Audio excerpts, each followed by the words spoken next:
Alors, nous sommes encore honorés une fois de plus ce matin.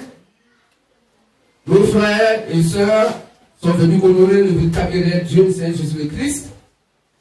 Nous disons bonne arrivée et que Christ vous bénisse. Nous allons vous dire peut-être quelque chose qui peut vous étonner. Ici, nous avons un seul défaut. Donc, vous avertis d'avance pour ne pas que notre défaut vous choque. Le seul défaut que nous avons, c'est que nous ne disons rien si cela n'est pas écrit dans ces Écritures. Voici notre défaut. On ne coupe personne en dehors de la scène, cette merveilleuse et mielleuse Bible. Toute personne qui se déclare chrétien ou chrétienne, ou un homme de Dieu, ou envoyé de Dieu, nous le pesons au travers de la Sainte Bible. Car tout ce que la Bible rejette est rejeté par Dieu lui-même, donc rejeté par le Seigneur Jésus, le Christ. Je suis béni. Amen. Tous ceux qui aiment la Sainte Bible, donc qui aiment le Seigneur Jésus, le Christ, et qui le reconnaissent à tant que son Dieu, nous les reconnaissons par les Saintes Écritures. Car celui qui est né de Dieu, écoute les paroles de Dieu, aime la parole et pratique la parole de Dieu. Amen. Mais celui qui n'est pas né de Dieu va rejeter la Bible. Or, en rejetant la Bible, c'est ce que vous avez rejeté, car toute écriture est inspirée de Dieu, selon 2 Timothée 3,16. Amen. Donc, frères et sœurs, c'est très facile de savoir qui est du véritable et qui n'est pas du véritable. C'est au travers de la Sainte Bible. Amen. Il n'y a que la Bible seule qui dit la vérité selon Jean 17, 17. Parce que la Bible, étant la parole de Dieu, est la vérité. Je suis béni. Donc prenez note et vérifiez tout ce que nous disons avec la Bible. Ne vérifiez pas ça avec ce que vos hommes de Dieu disent. Non. Ce n'est pas une recommandation des Saintes Écritures. Ne vérifiez pas ce que nous allons vous dire ce matin et ce que nous disons avec vos églises. Non, ce que vous dites là dans notre église, ce n'est pas ce qu'on dit. Le chrétien ne réagit pas de cette manière. La chrétienne ne réagit pas de cette manière. Condamnez-nous, condamnez la prédication, condamnez ce que nous faisons si cela n'est pas écrit noir sur blanc dans la Bible. Rejetez ce que nous disons ce matin si cela n'est pas donc appuyé par les Saintes Écritures.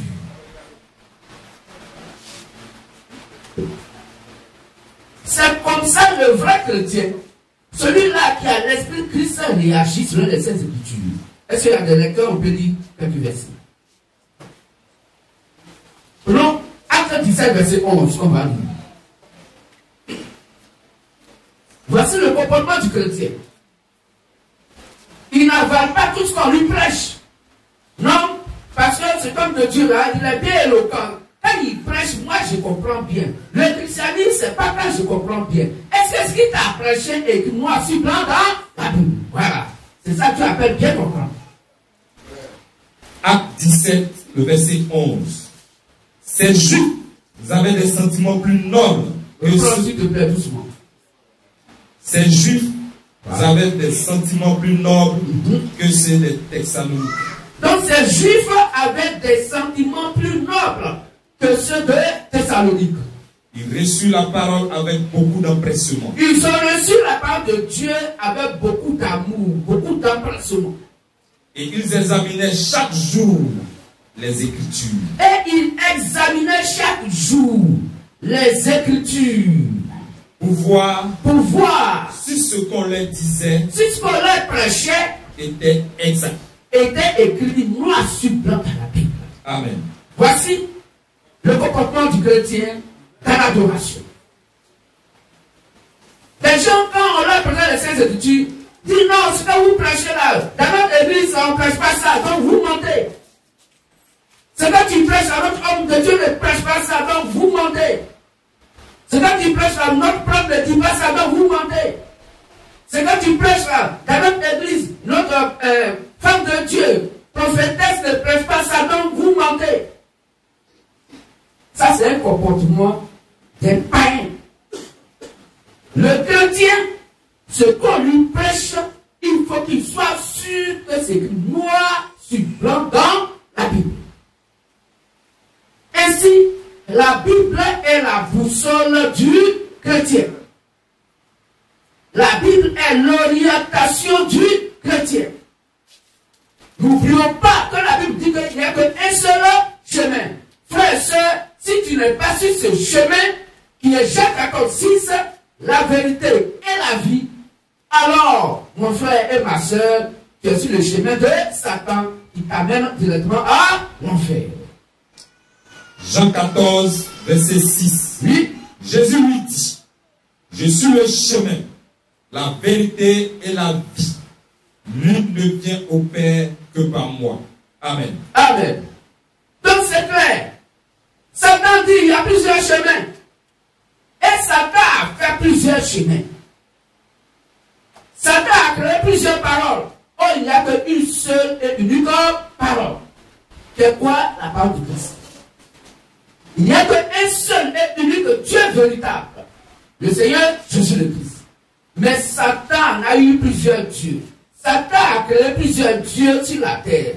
Et comme Satan ne viendra jamais à vous attaquer Satan, vous dites c'est moi Satan. Je suis dans votre assemblée d'église. Alors venez m'adorer. Qui peut adorer Satan? Il n'y en a pas. Satan ne fera pas ça. Donc Satan va se déguiser en ange de lumière. Il serait un loup ravisseur habillé en peau d'agneau. Puisque l'agneau de Dieu qui a ôté notre péché, elle serait Jésus-Christ qui est la parole. Alors quand il va s'habiller dans la parole, tu vas penser que voici l'évangile de Christ. Pourtant au-dedans, ce n'est pas la vérité, mais c'est le mensonge qu'il vous donne. La Bible appelle ça la séduction religieuse. Ils vont prendre la Bible pour vous conduire à l'enfer. Comment ils font? Ils vont ajouter à la parole de Dieu leur propre pensée humaine. C'est ce que la Bible appelle Deutéronome 4, verset 2, Proverbe 30, verset 6, Apocalypse 22, 18 à 19. C'est ce que la Bible appelle donc la mise en garde de Dieu selon Galates 1, 6 à 9. On peut lire rapidement ces versets pour nos frères. Payez au micro. Proverbe 30, Proverbe 30 au verset 6. Proverbe 30, verset 6. N'ajoute rien à ces paroles. N'ajoutez rien à ces paroles. De peur qu'il te reprenne. De peur que Dieu ne te reprenne. Et que tu sois trouvé menteur. Et que tu sois trouvé menteur. Donc Dieu va te reprendre quelqu'un pour dire que tu es un menteur. Mais pourtant la personne c'est la Bible que la personne a prise. Mais quand elle a pris la Bible, Dieu dit tu mens. Quoique tu dis Seigneur, Seigneur, Seigneur, mais tu n'iras pas au paradis parce que tu auras ajouté à la parole de Dieu. Or, la parole de Dieu est la vérité. Toute personne qui ajoute à la vérité, cette prédication l'amène à l'enfer. Parce que selon les calculs donc arithmétiques de Dieu, la vérité qui est donc positive donc le plus et le mensonge le moins, quand on fait plus et moins on les met ensemble, ça sort moins. Mais les mathématiques de Satan disent moins 20 plus 5 égale à moins 15. Plus 20 moins 5 égale à plus 15. En Dieu, cette fois, ça n'existe pas. En Dieu, plus 15 moins 5 égale à 5. Et moins 15 plus 5 égale à moins 15. Alors, tout ce qui est ajouté à la vérité est appelé mensonge. C'est négatif. On va lire ça Matthieu 5, 37. Matthieu 5, 37. Qui se bénisse. Matthieu 5, 37. Oui. Que votre parole soit oui, oui. Non, non. Ce qu'on y ajoute vient du malin. Alors c'est clair. Alors, la parole s'appelle quoi la vérité. Lisons ça Jean 17, 17. Que vos paroles soient oui, oui. Qu'est-ce que la parole? C'est Jean 17, 17. Jean 17, 17. Oui.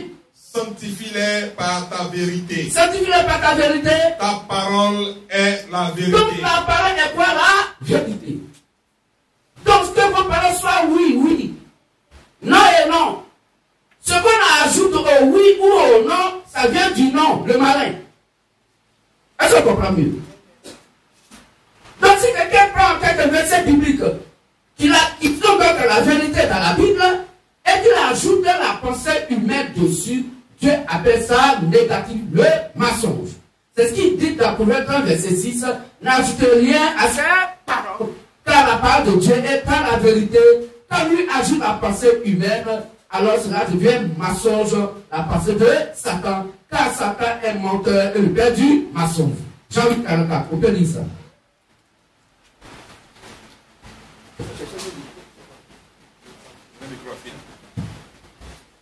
Jean 8, verset 44. Jean 8, 44, s'il vous plaît. Vous avez pour père le diable, et vous voulez accomplir les désirs de votre père. Il a été meurtrier dès le commencement, et il ne se tient pas dans la vérité. Donc le diable ne se tient pas dans la vérité. Pourquoi? Parce qu'il n'y a pas de vérité en lui. La Bible dit, il n'y a pas de vérité dans le diable.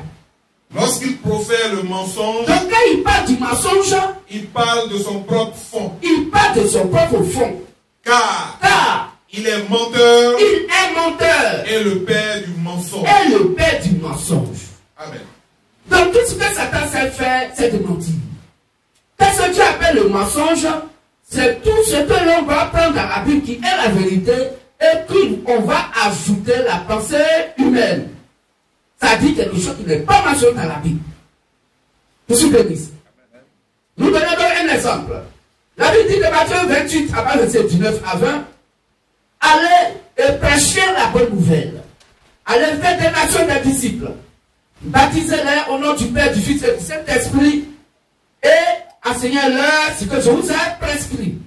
Voici ce qui est la vérité qui vient du chemin qui est le Seigneur Jésus le Christ, Jean 14, 6.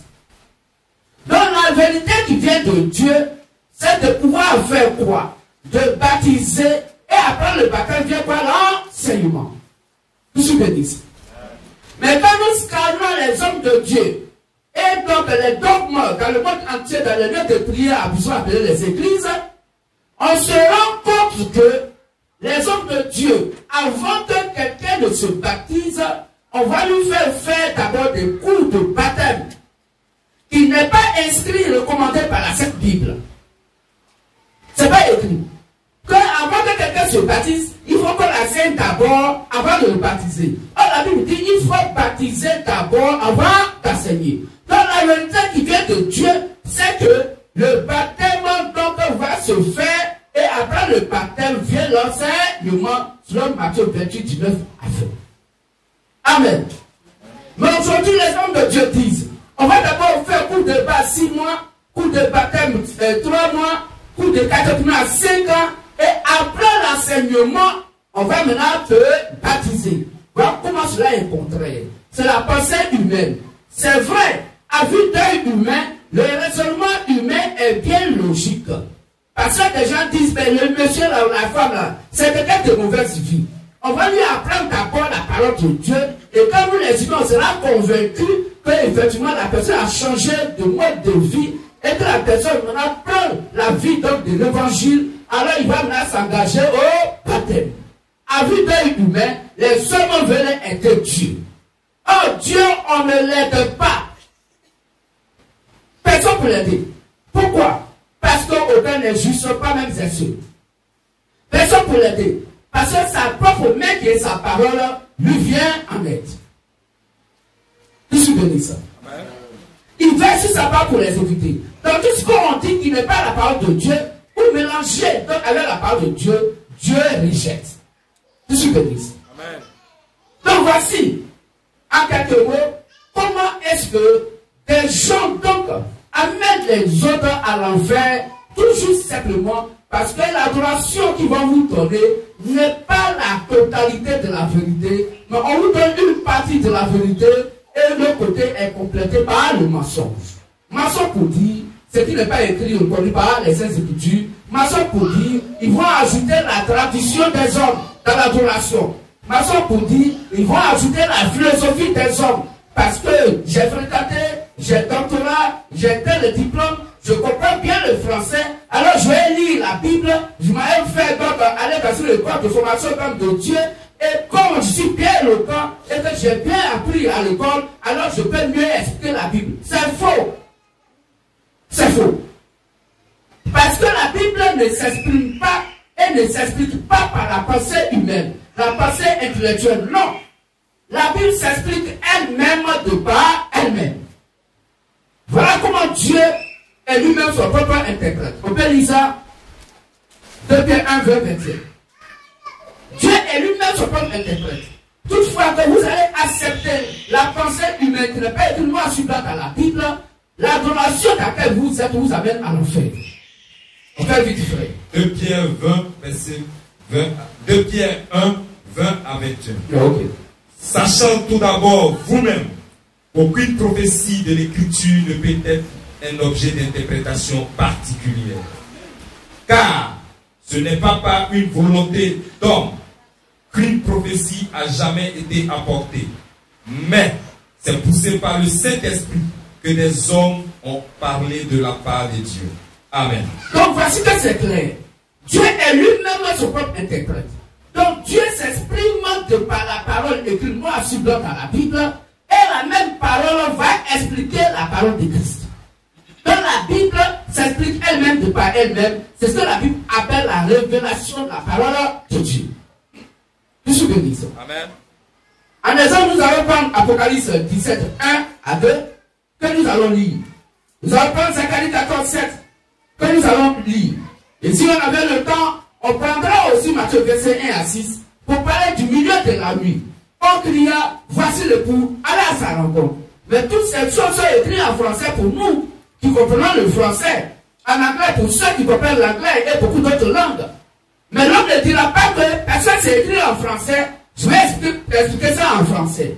Alors au monde entier, aux croyants, ou ceux qui disent qu'ils sont des chrétiens et chrétiennes, lui leur posons la question de nous expliquer ces choses.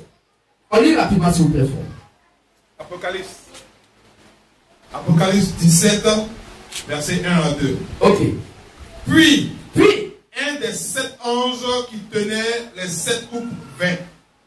Et il m'adressa la parole en disant, viens, je te montrerai le jugement de la grande prostituée. Je te montrerai le jugement sur les grandes eaux. Qui est assis sur les grandes eaux. C'est avec elle que les rois de la terre, que tous les présidents de la terre, les rois de la terre, se sont livrés à l'impudicité. Se sont livrés à l'impudicité avec elle. Et c'est du vin de son impudicité que les habitants de la terre se sont délivrés.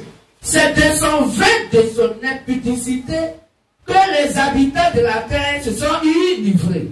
Donc frères et sœurs, cette femme-là, nous tous on a bu son vin. Ça le savoir. Est-ce que la Bible, si tu es habitant de la terre, c'est que tu as bu son vin aussi. Le vin de l'impudicité là, tu as bu. Qui est cette femme? Et les choses sur lesquelles elle est assise là, les choses là c'est quoi? C'est écrit en français. Comment une femme peut s'asseoir sur les grandes eaux? Alors les grandes eaux c'est quoi? Sur laquelle la posture est assise. Mais vous allez parler de français tout à l'heure. Nous allons parler des 5 des différents océans qui existent. Océan Indien, Océan Atlantique, 8e 2, récitation. Est-ce que c'est ce que Dieu a été dit? Je suis béni ça. Amen. Prenons verset 15 du même chapitre, la Bible va s'expliquer elle-même de par elle-même. Apocalypse 17, verset 15. Oui. Et il me dit. Les eaux que tu as vues. Les eaux que tu as vues. Sur lesquelles la prostituée est assise. Sur lesquelles la prostituée est assise. Ce sont des peuples. Ce sont quoi? des peuples. Ces zones-là sont des quoi? Des peuples. Des peuples. Des foules. Des foules. Des nations. Des nations. Et des langues. Et des langues. Amen. C'est fini. La Bible a donné son interprétation. Mais si on voulait tenir compte de nous, les humains, parce qu'on a fréquenté, tout de suite, chacun allait réciter sa leçon qu'il a retenue des autres qui sont dans le monde entier. C'est faux. On ne peut pas comprendre Dieu de cette manière. Laissez la Bible s'expliquer elle-même débat, elle-même. Ainsi vous comprendrez la Bible comme Dieu l'a comprise. Qui se bénisse. Amen. Zacharie 14, 7, rapidement. Zacharie 14, verset 7. Oui. Ce sera un jour unique, connu de l'Éternel, et qui ne sera ni jour ni nuit. Mais vers le soir, la lumière paraîtra. La lumière paraîtra.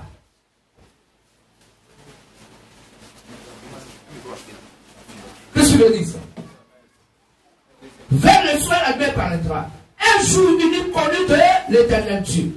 Dans ce jour-là, aucun d'entre nous ne connaît. C'est Dieu seul qui connaît ce jour. C'est ce qui est écrit. Donc aucun prophète sur la terre ne connaît ce jour. Aucun séminariste ne connaît ce jour. Aucun prêtre ne connaît ce jour. Il n'y a que Dieu seul qui connaît. Aucun humain ne connaît ce jour. Si ce n'est Dieu seul. Mais il dit ce jour-là, qu'est-ce qui se passe? Ce jour connu de l'Éternel, ce même jour-là, il est fait ni jour et il fait ni nuit. Bon, on pose la question au monde entier. Quel est le jour, parmi les 7 jours de la semaine, comment on appelle le jour où il fait ni jour ni nuit? Quelle fois vu un jour où il n'y a pas de jour, et puis il n'y a pas de nuit, c'est quel jour?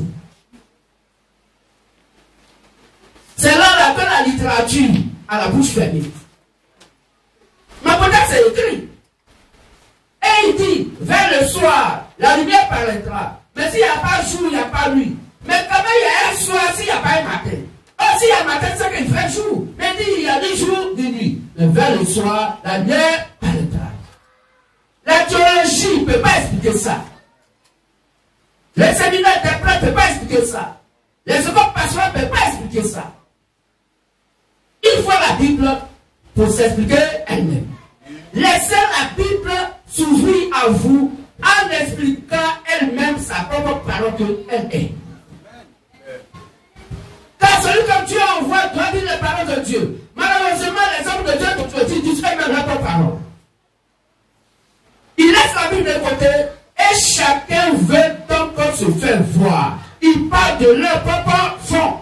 Et pour reconnaître cela, Jean-Luc 44 dit que eux, ils ont pour père le diable. Comment on les reconnaît? Comment on doit faire cela? Vous allez voir dans les rues les grands posters publicitaires avec des grands titres accrocheurs. Oui. Convention internationale de délivrance et de manifestation de puissance. Vous allez voir des grands thèmes.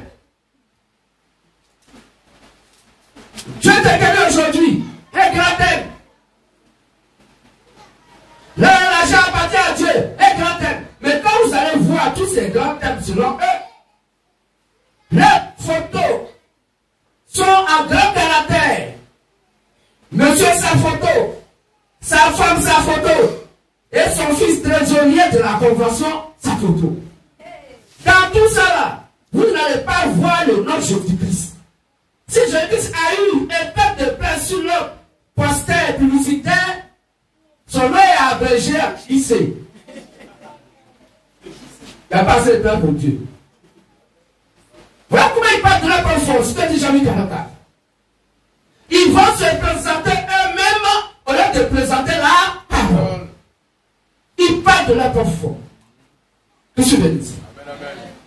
Alors, frères et sœurs, la Bible dit l'évangile a été confié aux disciples du Seigneur Jésus-Christ. Les premiers disciples du Seigneur Jésus-Christ, c'est à eux que l'interprétation de la bonne compréhension de la Sainte Bible a été confiée par le Seigneur Jésus-Christ dans Matthieu 7, 18 à 19. C'est à eux seuls dans le monde entier, au temps du Seigneur Jésus-Christ, que le Seigneur Jésus-Christ a eu confiance. C'est à eux qu'il a confié la voie du salut. C'est à eux qu'il a confié les clés du royaume des cieux. En Dieu de l'évangile des apôtres, pour toute personne qui adore aujourd'hui sur la terre et qui n'est pas en accord avec la prédication des apôtres du Seigneur Jésus-Christ, l'adoration que tu fais t'amène à l'enfer. Dieu ne te connaît pas. Jésus-Christ ne te connaît pas. Il nous connaîtra au travers de l'évangile que les apôtres ont prêché, que le Saint-Esprit a prêché au travers d'eux. Qu'est-ce que je dis? On peut lire cet verset. Matthieu 16, 18 à 19. Oui. Et moi, je te dis que tu es Pierre. Je te dis que tu es Pierre. Et que sur cette pierre, je bâtirai mon église. Moi, Jésus-Christ, je bâtirai mon église. Et que les portes du séjour. Alors, frère, avant que tu continues, je dis que je bâtirai moi mon église. Quel nom il a donné à l'église? Il a dit église pentecôtiste? Non. Église catholique? Non. Église protestante? Non. Église évangélique? Mais l'église est toujours évangélique. Comment vous voulez que l'église ne soit pas évangélique? Quand on parle de l'église, on parle de l'évangile. Parce que l'église prêche et donc parle de Dieu. Oh, c'est Dieu qui est la parole, qui est l'évangile. Qu'est-ce que tu dis ça? Si tu es persécuté, je bâtirai mon église. Est-ce qu'il a dit je bâtirai notre église? Pour que Dieu soit aujourd'hui une association avec des êtres humains où chacun lui-même va donc créer sa propre église. Alors Dieu dit que mon Dieu, je n'habite pas dans des temples de main d'homme. Donc si Dieu n'est pas dans le lieu de prière, appeler les églises, qui adorez-vous? Comme vous ne le savez pas, nous disons que vous adorez Satan parce que le Saint-Esprit n'est pas dans le lieu de prière. Puisque l'adoration que vous faites est opposée à l'adoration du Saint-Esprit confiée aux apôtres du Seigneur Jésus-Christ. Voilà comment nous reconnaissons ceux qui sont dans le faux, dans l'erreur, et ceux qui sont dans la vérité. Tous ceux qui sont dans la vérité vont être en accord dans leur adoration avec les apôtres du Seigneur Jésus-Christ. C'est-à-dire 1 Jean 4, 4 à 6, qu'on va lire. Le très rapidement. Donc, frères et sœurs, voici. C'est aux disciples des apôtres de Matthieu 7, 18 à 19. Donc, je dis, a remis les clés du royaume des cieux. Toute personne qui n'a pas une adoration conforme à leur adoration va à l'enfer. 1 Jean 4, verset 4 à 6. Ok. Vous, petits enfants, vous êtes de Dieu. Vous êtes de Dieu. Et vous les avez vaincus. Et vous les avez vaincus. Parce que celui qui est en vous, celui qui est en vous, qui est Christ, est plus grand que celui qui est dans le monde. Est plus grand que Satan qui est dans le monde. Eux, ils sont du monde. Ils sont du monde. C'est pourquoi il n'a pas dit lui. Il n'a pas dit elle. Pour parler de toute seule église. Il dit eux. Ils sont du monde. Mais comment on doit les reconnaître? Vas-y, frère. C'est pourquoi ils parlent d'après le monde. Voilà. C'est des gens dans l'adoration. Qu'est-ce qu'ils vont faire dans les lieux de prière? Ils vont ajouter toute influence qui vient du monde. Et le monde les écoute. Et le monde les écoute. Quand on dit Saint-Valentin est une fête donc chrétienne d'après eux, alors dans les lieux de prière, les gens vont faire les fêtes de Saint-Valentin. Quand on a dit que la fête de Noël est une fête donc qui vient de Dieu, dans le monde entier, les gens vont faire fête de Noël comme si ça venait de Dieu. Voilà comment les gens vous trompent pas. Pourquoi vous soyez ennemis du Seigneur Jésus-Christ. Parce que l'adoration dans laquelle les gens vous ont mis, vous conduit directement à l'enfer. Aucun apôtre Saint-Jésus-Christ n'a fait fête de Noël. Et Jésus ne s'est jamais appelé Noël. Dans la Bible, il n'y a aucun verset qui dit que l'enfant Jésus qui était né, Dieu lui a donné un petit nom de caresse appelé Noël. Ça n'existe pas. C'est la pensée humaine. Or, pour pensée humaine et satanisme, sur Matthieu 16, 23. Qu'est-ce que tu veux dire ça? Amen. Tu peux continuer, frère. Nous. Les apôtres disent nous. Nous sommes des dieux. Nous sommes des dieux. Celui qui connaît Dieu. Celui qui connaît Dieu. Nous écoute. Écoute qui? Nous écoute les apôtres. C'est simple. Donc pour écouter le Seigneur Jésus-Christ, il faut l'écouter au travers de ces disciples appelés les apôtres. Donc toute adoration qui sont condamnées, vous aussi condamnez si vous êtes né de Dieu. Celui qui n'est pas né de Dieu ne va pas condamner ce que les apôtres ont condamné. Si vous vous opposez à ce que les apôtres ont dit, vous vous opposez directement au Seigneur Jésus-Christ. Pourquoi? Parce que c'est lui qui les a mandatés. On lit ça Matthieu 7, 18 à 19. Et le frère va prendre Luc 10, verset 16. C'est Jésus-Christ qui les a mandatés. Et Jean 17, verset 20. On va lire encore. Matthieu 16, 18 à 19. Oui. Et moi, je te dis que tu es Pierre.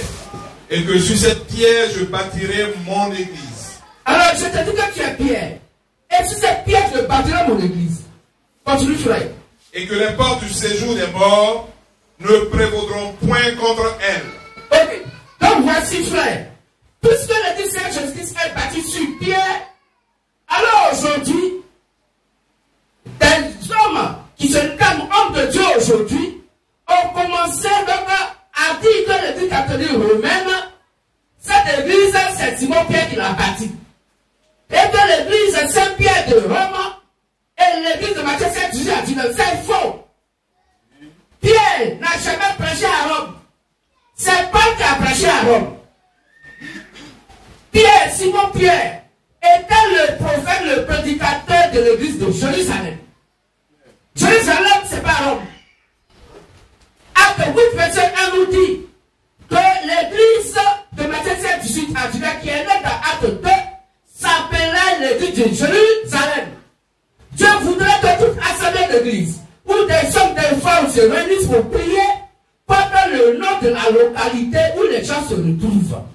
C'est pas dans Apocalypse 1, verset 11, pour les 7 adeptes des nations, il y avait l'église d'Éphèse. Éphèse est une ville. Il y a l'église de Smyrne, Philadelphie, de Sardes et la Odyssée. C'était des localités, c'était des villes. Une assemblée d'église qui porte un nom dénominationnel qualificatif va l'enfer. Sinon, que cela n'est pas selon le modèle donné par le Saint-Esprit. L'église va porter le nom de la localité où les gens se trouvent.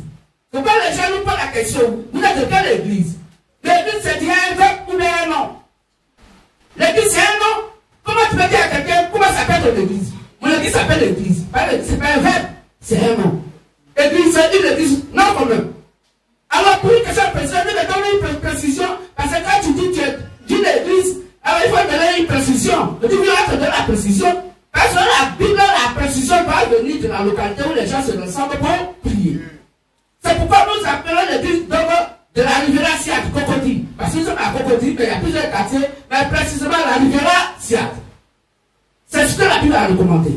Toute église qui porte un nom dénominationnel, église internationale de temps, l'église ABCD, avec toutes sortes de qualifications, n'est pas reconnue par le Saint-Esprit. C'est pas toutes les autres donc lieu de prière, vous appelez les églises. Église protestante, Dieu ne connaît pas ça. Parce que protestant veut dire aller contre. Oh, Dieu ne peut jamais protester contre Satan. Dieu ne va pas contre Satan. C'est Satan qui va contre Dieu. Parce que ce sont les ténèbres qui vont toujours contre la lumière. C'est pas Caïn attaque les ténèbres à tuer la lumière qui était Abel. Est-ce qu'on comprend mieux? Amen. Donc, la Bible dit que Satan est un adversaire. Ce que dit Deux Thessaloniciens 2. Il est notre adversaire. Mes frères et sœurs, parce qu'il y a un match de football et que l'autre équipe est une équipe adverse, que vous avez tué entre vous, non. Vous êtes adversaire pour dire que vous n'avez pas la même opinion. Ça dit que quoi? Que moi je vais te gagner, toi tu vas me gagner. C'est ce qu'on appelle l'adversité. Amen. 2 Thessaloniciens 2, verset 4. Oui. L'adversaire qui s'élève au-dessus de tout ce qu'on appelle Dieu. Donc Satan s'appelle l'adversaire de ce que... oui, tu as dit quoi? L'adversaire qui s'élève au-dessus de tout ce qu'on appelle quoi? Dieu ou de ce qu'on adore. Ou de ce qu'on adore. Donc je vais dire sujet d'adoration. Dieu n'a aucun sens de compréhension si ce n'est ce qu'on adore, qu'on appelle Dieu. Dieu veut dire ce qu'on adore. Continue, frère. Jusqu'à s'asseoir dans le temple de Dieu. Donc Satan s'assoit dans le temple de Dieu, qui est le corps humain vivant. Se proclamant lui-même. Et il se proclame lui-même Dieu. Amen. Amen. Donc, frère et soeur, c'est au disciple de Jésus-Christ que l'évangile a été confié. C'est à eux que les clés du royaume des cieux ont été confiées. Donc, l'adoration que tu fais sur la terre, si ce n'est pas en accord avec ce qu'ils ont dit, alors nous n'irons pas au paradis. Et comme la prédication accorde à la prédication de la femme, si d'abord lieu de prier une femme prêche, le Saint-Esprit n'est pas dedans. Sur 1 Corinthiens 14, 33 à 38, sur 1 Timothée 2, à partir verset 9, verset 15. La Bible dit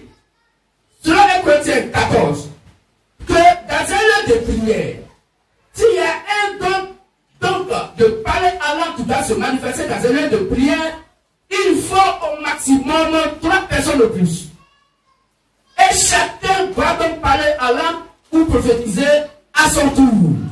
Dans les réunions de prière, où l'homme de Dieu donne l'engagement de parler la langue, et que toute l'assemblée parle la langue à la fois, il n'y a pas le Saint-Esprit là-bas.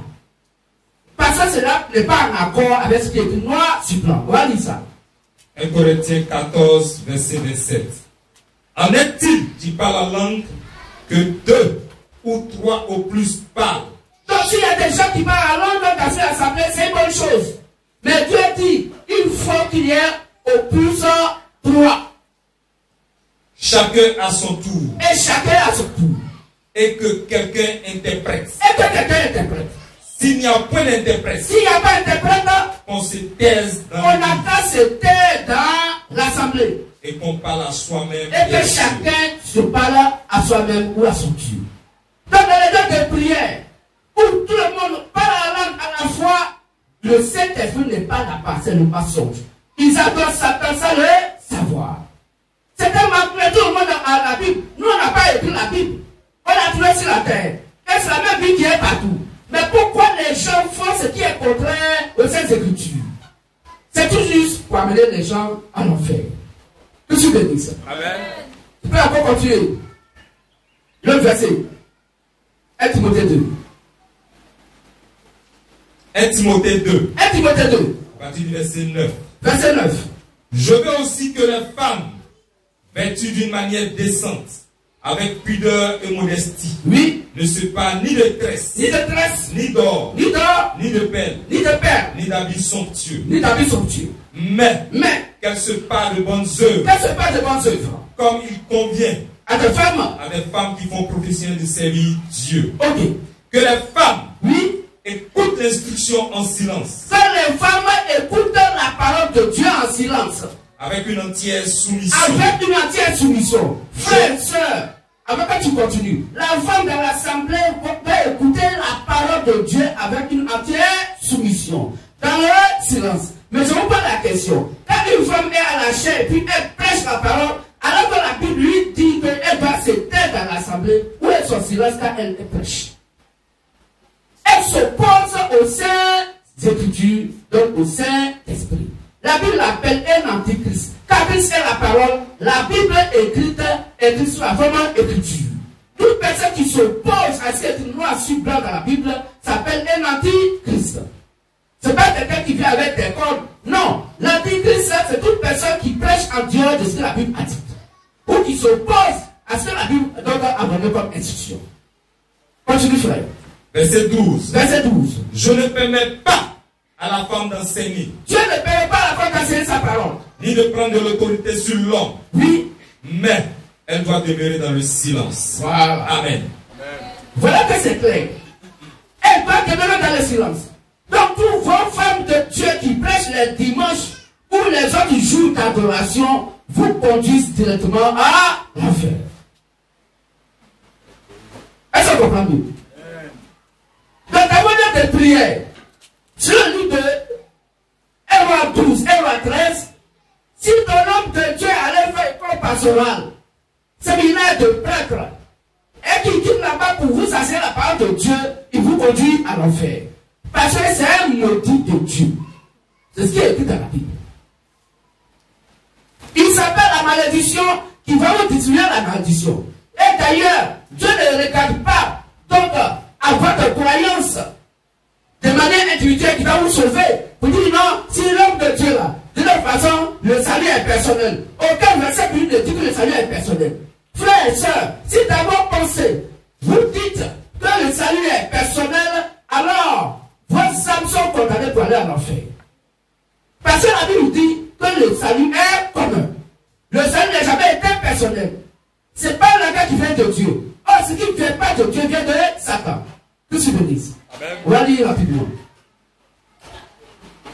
Jude 1, verset 3. Oui. Bien-aimés, comme je désirais vivement vous écrire au sujet de notre salut commun. Comme je désirais vivement vous écrire au sujet de notre salut commun. La Bible n'a pas parlé de salut personnel. pour dire que j'ai personnellement mon Jésus. C'est Satan qui vous a distribué des Jésus personnels. Mais la Bible commande qu'il n'y a qu'un seul salut qui s'appelle Jésus-Christ. C'est pas dans lui que notre frère bien-aimé, le prophète Siméon, avait la foi Jésus en main et il dit, Seigneur, tu peux laisser maintenant ton serviteur que je suis mourir en paix. Je peux maintenant m'en aller en paix, car mes yeux ont vu ton salut.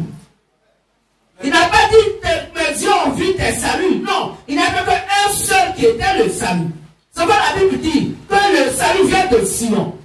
Il n'y a pas plusieurs saluts. Il n'y a qu'un seul salut qui est la parole qui est Christ lui-même. Je suis béni. Mais si les gens vous disent que le salut est personnel, c'est faux. C'est Satan qui a créé de manière personnelle plusieurs saluts. C'est pourquoi un chrétien catholique est donc personnel par rapport à un chrétien évangélique ou chrétien de Déima ou quoi que ce soit. Ils ne peuvent pas se séparer. Ils n'ont pas la même doctrine. Mes frères, ils disent qu'ils ont en commun Jésus-Christ. Et tous ils disent que leur Père c'est Jésus-Christ. Et tous ils disent que c'est Jésus-Christ qu'ils adorent. C'est faux. Adore le véritable Dieu, toute adoration qui est conforme à ce qui est écrit noir sur blanc dans la Bible, sur Éphésiens 2, 19 à 20. Nous devons tous avoir la même adoration que les prophètes de Jésus-Christ et quoi ses apôtres, sur Éphésiens 2, 19 à 20. C'est par là qu'on le connaît, le vrai adorateur par rapport au faux adorateur. Or, tout vrai adorateur va au paradis, mais les faux adorateurs vont aller où? À l'enfer. Et puis il dit non, laissez, vous ne savez rien. De toute façon, on attend au dernier jugement. Vous avez dit que vous êtes arrivé, et puis c'est vous qui dites que c'est vous qui devenez la vérité. Mais la vérité n'a rien à voir avec le classement. Dis la vérité n'a rien à voir avec un classement.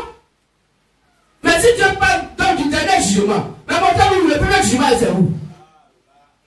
Le premier jugement, c'est quand? Le premier jugement, c'est fait quand? Ça se fait comment? Parce que si tu ne connais pas le premier jugement, tu ne seras pas le dernier jugement. Est-ce qu'on comprend mieux? Or, le premier jugement est en train de se manifester aujourd'hui. Et les 7 messagers des 7 atomies des nations, chaque prophète est donc le juge de Dieu qui a jugé les gens de son époque. C'est moi Jésus pourrait dire que moi, ce n'est pas moi qui vous juge, mais ce sont les paroles qui sortent de ma bouche qui vous jugent. Donc c'est la parole de Dieu qui juge.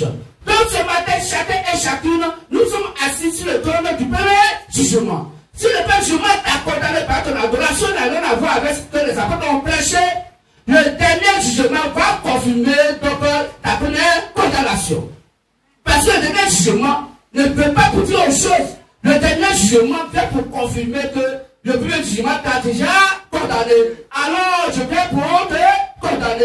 Car si tu es moyen de que la chose est vraie, je crois à le faire.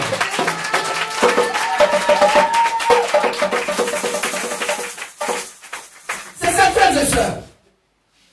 Méfiez-vous de soi-disant hommes de Dieu. Ce sont des ouvriers de Satan. Pour reconnaître un véritable homme de Dieu, c'est qui va vous prêcher dans venir des Saintes Écritures. On va lire ça. Prenons Jean 3, verset 34. Méfiez-vous des faux prophètes. Là, aujourd'hui, les gens vous font croire qu'il n'y a pas de prophètes qui sont sur la terre. C'est fini. Aujourd'hui, il n'y a plus de prophètes sur la terre. Si dans ton lieu de prière, ton homme de Dieu dit que lui, il a écouté l'évangile d'un prophète et de parler aujourd'hui, il est sorti pasteur ou un soi-disant homme de Dieu, demande-lui, quel est donc le dernier prophète messager de par qui toi donc tu es sorti à travers 1 Éphésiens 4:11. Si tu ne dis pas que c'est de par l'évangile de William Marion Branham, quitte-le. C'est un imposteur, c'est un voleur d'âme, c'est un assassin, c'est un buveur de sang. Quitte-le. Jean 3, 34. Oui. Car celui que Dieu a envoyé dit les paroles de Dieu. Parce que Dieu ne lui donne pas l'esprit avec mesure. Amen. Donc c'est clair. Celui que Dieu a envoyé dit les paroles de Dieu. Parce que Dieu lui donne son esprit sans mesure. Est-ce qu'on comprend mieux? Donc on peut parler dans le corps parce où quelqu'un est assis et puis il va t'apprendre Dieu ou la parole de Dieu pour que toi tu puisses sortir de parler prêcher. C'est la pensée humaine satanique que les hommes Dieu. Quand Dieu envoie quelqu'un, il l'envoie sur le champ. Et il lui donne sa commission. Quand Dieu a envoyé Jérémie était même déjà en foi quand Dieu l'engageait déjà à sa mission. Dans Jérémie 1, après verset 4 à 6, la Bible est claire. Quand on va jusqu'au verset 12, la Bible est claire. Jérémie dit que moi je suis qu'un enfant. Mais dis à Jérémie, avant que tu sois formé dans le sein de ta mère, moi Dieu je te connaissais. Et je t'avais consacré pour faire des nations. Quelle école de formation d'homme de Dieu qui était donc dans le ventre de sa maman, pour que donc Jérémie parte donc dans un séminaire de formation d'homme de Dieu dans le ventre de sa maman, avant qu'il soit prophète de Dieu. Toutes les écoles de formation d'homme de Dieu sont sataniques. Parce que cela n'était pas selon le modèle du Saint-Esprit, de ce qui est écrit noir sur blanc dans la Bible. Jérémie a contesté avec Dieu. Il dit, tu t'es trompé, c'est pas moi. Moi, je suis qu'un enfant. Mais Jérémie dit à Dieu, ça dit même, il en a un rambol. Tu te dis devant moi. Si tu veux envoyer des gens, va dans les séminaires, ils sont appris là-bas. Ils t'ont appris jusqu'à, c'est bien moi encore tu viens. Moi, je suis qu'un enfant. Et Jérémie ne dit pas ça. Parce que moi, je te connaissais et je t'avais consacré pour faire des nations. Il dit, mais quand je vais partir, j'ai dit quoi?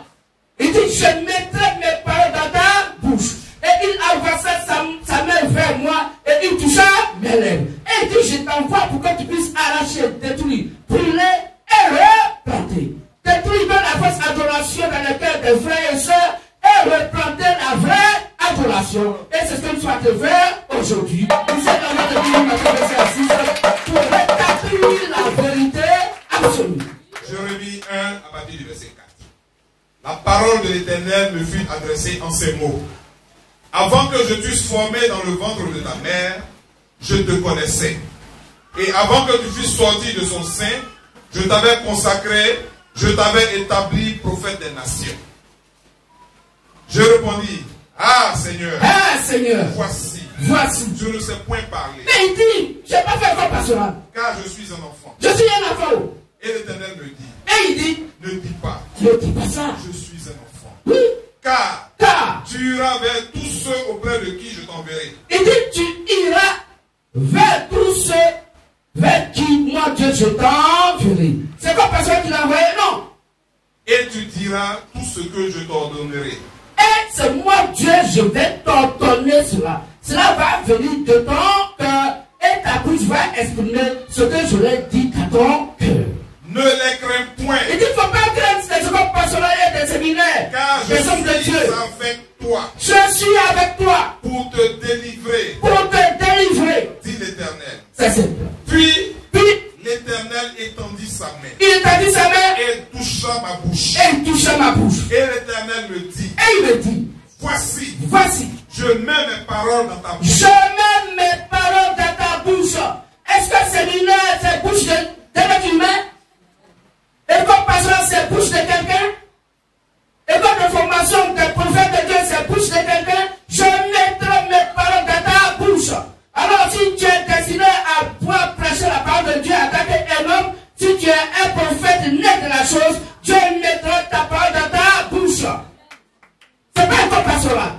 C'est pas séminaire des prêtres. Continue sur elle. Verset 10. Verset 10. Regarde. Je t'établis aujourd'hui sur les nations. Je t'établis. Qui établit un corps pastoral? C'est bien des prêtres, de formation des hommes de Dieu, et pas de formation des prophètes. Non, c'est Dieu qui établit. Je t'établis aujourd'hui sur les nations et sur les royaumes. Sur les nations et quoi? Sur les royaumes. Pour que tu arraches. Et que tu abattes. Pour que tu ruines.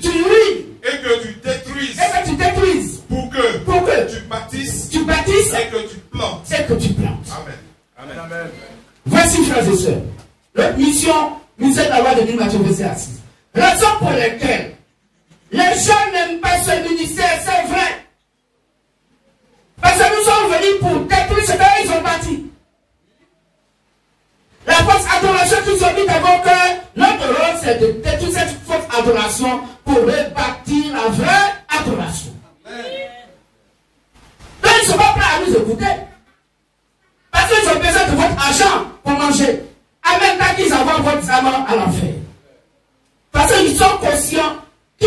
l'enfer, selon Timothée 4 et 4. Ils sont conscients qu'ils vous envoient à l'enfer, selon Matthieu 23, 13. Ils sont conscients. Voilà, c'est deux versets. Et nous allons attaquer le thème glorieux de ce jour, qui est un court message. Je vais partir de suite du rôle principal des faux prophètes. Le rôle principal des faux prophètes. Le thème de ce jour. On peut lire les deux versets, s'il vous plaît. Matthieu 23, verset 13. Oui. Malheur à vous. Il dit malheur à vous. Dieu, Jésus n'a pas dit bonheur. Quand on dit quelqu'un tu es malheureux, quand on te souhaite malheur, c'est pas ton bien qu'on souhaite. Il dit malheur à vous. Et les gens disent non, tu es tellement à vous, tu ne peux pas insulter quelqu'un. Quand on dit à quelqu'un malheur à toi, c'est pas un jus. Continue, frère. Scribes pharisiens hypocrites. Christ, pharisiens hypocrites. Il dit sois hypocrite. Parce que vous fermez aux hommes le royaume des cieux. Il ferme aux hommes le paradis, le royaume des cieux. Vous n'y entrez pas vous-même. Ils sont conscients qu'ils ne vont pas au paradis. Et vous n'y laissez pas entrer ceux qui veulent. Et vous-même qui voulez aller au paradis, ils vont vous empêcher d'aller au paradis en vous donnant des enseignements qui n'ont rien à voir avec l'évangile que le Saint-Esprit a laissé au disciples de Jésus-Christ après les apôtres de Jésus-Christ. Amen. Donc ils sont conscients qu'ils vont à l'enfer. Mais vous, si vous les suivez, vous partez à l'enfer, selon Matthieu 14.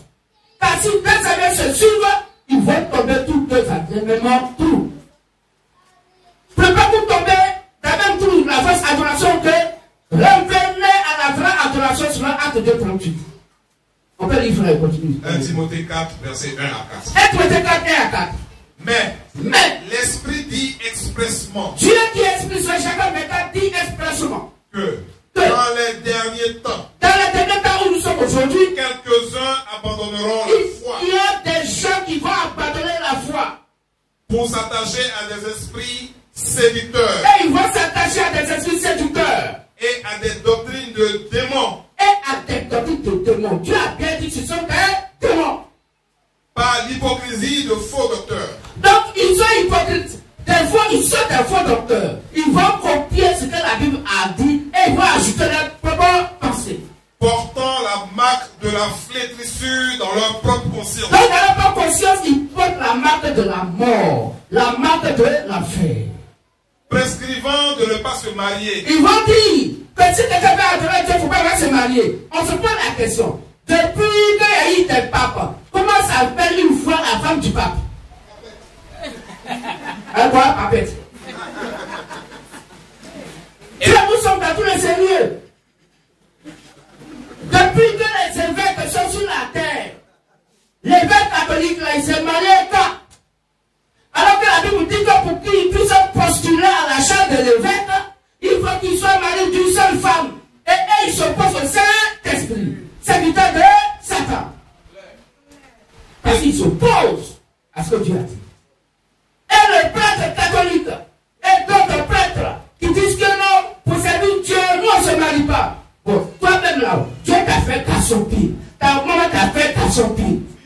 Toi-même tu sais que tu es ta soupir. Et pour adorer Dieu, on te dit non ici là. Si tu veux être prêtre, il ne faut pas te marier. Donc, le premier prêtre dans la Sainte Bible, Aaron et son frère Moïse n'avaient pas d'enfants. Aaron n'a pas des enfants. Moïse n'a pas donc des enfants. Quand Séphora lui a dit que il faut couper le prépuce de l'enfant. C'est le prépuce d'enfant de quelqu'un d'autre qui l'a coupé. Donc ils vont dire de ne pas se marier. Mais toi tu dis il ne faut pas te marier pour adorer Dieu. Mais pourquoi tu te réclames mon père? C'est l'enfant de quelqu'un qui va t'appeler mon père. Mais il va appeler comment son papa, mon oncle. Ah mais si tu es son père, vous voyez comment les gens de la subtilité, ils amènent vos âmes à l'enfer sans le savoir. Ils vont faire de vous des ennemis de Dieu sans le savoir. Tout juste simplement parce qu'ils veulent que pour que le verset 6 s'applique à votre vie, après le verset 18 s'applique à votre vie, et que vous soyez des maudits de Dieu. Vous mettez donc en guerre avec Christ. Parce que toute personne qui se s'oppose à la parole de Christ est ennemi de Dieu.